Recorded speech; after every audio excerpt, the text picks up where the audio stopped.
Bonjour à tous. Donc je voulais apporter comme témoignage comme quoi Dieu est toujours à l'écoute. Malgré les situations, malgré ce qu'on peut supporter et endurer, Dieu est présent. Alors, moi, le premier témoignage, c'est vraiment le tout premier, parce qu'il m'est arrivé, enfin j'en aurai d'autres, mais celui-là me tient à cœur. Et souvent, j'explique aux gens qui me connaissent une situation que j'ai pu endurer. Je vivais dans la tristesse, je vivais dans les pleurs au quotidien. Je priais, mais je ne recevais pas d'enseignement. Je n'avais pas d'église, j'étais isolée chez moi. Mais je priais pour que le Seigneur intervienne dans ma vie, pour qu'il puisse réparer, c'était essentiellement réparer, je vais le dire, une vie de couple qui était inexistante. Pas d'amour, que des pleurs, de la tristesse, de la solitude. Je vivais seule, mariée mais seule. Je tiens à ce témoignage parce que je trouve très important de dire à tout le monde qu'il faut avoir confiance au Seigneur. Pas simplement toujours être tourné vers lui à lui demander des choses qui nous portent à cœur. Seigneur, fais en sorte que mon mari change, ou fais en sorte qu'il entende raison, fais en sorte qu'il devienne comme ceci ou comme cela. Si Dieu en a décidé autrement, il n'écoutera pas ces prières. Donc un jour, par chance, au travail, j'ai rencontré une jeune fille qui m'a mis en relation donc, avec un pasteur. Et j'ai intégré donc l'église, une famille. Et là, j'ai vu déjà le premier miracle dans ma vie, c'est que Dieu m'a donné une famille remplie d'amour. Il ne faut pas oublier que la Bible est la parole du Seigneur et que le Seigneur est un Dieu d'amour. Et la première des choses qu'il fait, c'est de montrer son amour. Et il le montre au travers du monde qui nous entoure. Et là, il me l'a montré avec un berger, avec une famille aimante, avec une famille sur qui je peux compter et avoir du soutien dans n'importe quelle circonstance.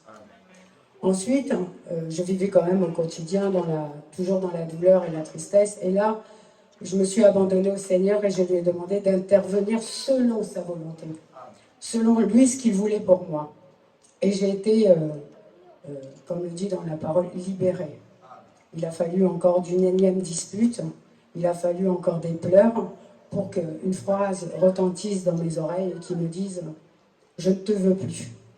Donc pour moi, ça a été la libération, ça a été donc Dieu m'a sauvée encore une fois, mis à part d'avoir donné sa vie pour moi à la croix, il m'a de nouveau libérée d'une situation où je vivais dans l'ombre.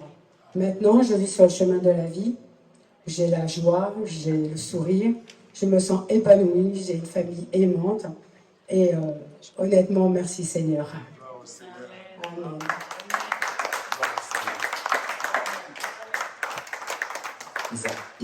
Isabelle revient. Elle n'a pas dit la cigarette. Parce qu'il y a des personnes qui ont vraiment du mal avec ça. Qui pleurent, qui servent aussi le Seigneur et qui ont du mal avec ça. Je pense que ça serait bien aussi que tu parles de la cigarette. D'accord, même en 1 minute. D'accord. Donc comme deuxième témoignage, voilà, je fumais.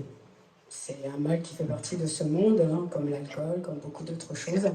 Je fumais. Et donc en suivant l'enseignement, je me suis rendu compte que la cigarette était très mauvaise, puisque je suis le temple du Seigneur et que je dois prendre soin de moi pour que Dieu se sente bien en moi. Donc la cigarette a été un combat, un très long combat. J'essayais en vain, je disais à mon berger, écoute, j'ai encore essayé, j'ai recraqué, et ça me rendait vraiment malade, ça me rendait vraiment très très mal, et je priais. Et nous avons fait une retraite entre nous, et là, en fait, tout le monde s'est joint en prière, les frères et sœurs se sont joints pour mener le combat avec moi, en prier afin que Dieu puisse me délivrer. Donc on avait jeûné pendant 3 jours où ça a été quand même un peu difficile, je l'accorde, par rapport au manque de tabac.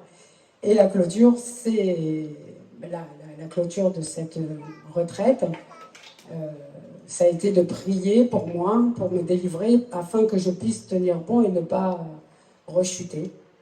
Donc j'ai bronché une fois, et j'ai eu cette petite voix, et ça c'est le Saint-Esprit qui m'a parlé, qui m'a dit « Surtout ne cède pas ».